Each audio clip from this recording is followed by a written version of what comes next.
proportions. And Wave 3 News reporter Cedra Mayfield went up I-65 to Scott County today to find out the next step. And Cedra, this has really caught the attention of the governor.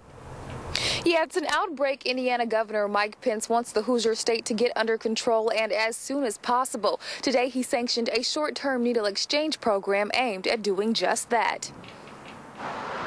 In Scott County, all the cases are IV drug users. It's now an epidemic. They've been sharing needles, and that's how they're passing the HIV around. HIV infection spreading so quickly, Indiana Governor Mike Pence not only declared a public health emergency Thursday, but in what some are calling a controversial move, I do not support needle exchange as anti-drug policy. Sanctioned a short-term needle exchange program. This is a public health emergency. Bring in dirty needles, we can dispose of them, and they get clean needles to use. While the exchange program is meant to prevent the further spread of HIV, it does little to help those already infected. As it stands, state health officials have recorded 79 HIV cases largely linked to IV drug use in Scott County. That's nearly 16 times more than the typical average of 5 cases a year. We have to get these people in treatment as soon as possible. Everybody that tests positive gets their own care coordinator, and the care coordinator makes sure they get signed up on insurance and they get in a treatment program. It's very expensive to medicate. Without extra funding already in place, I'm hearing numbers right now between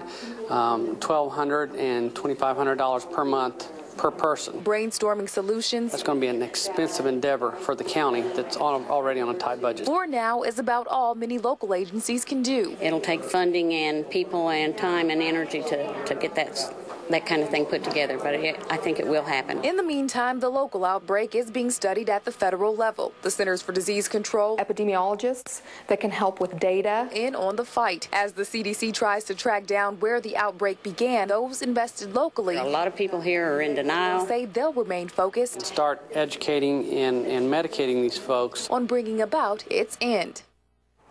While a game plan has not been decided for how those needles should be properly disposed of, the sheriff says should you encounter a needle while out in the public, report that location to police. They will dispose of it properly. Coming up on Wave 3 News at 6 o'clock, just how short-term this short-term needle exchange program is expected to be. That's ahead for now. Live in Scott County, Cedra Mayfield, Wave 3 News.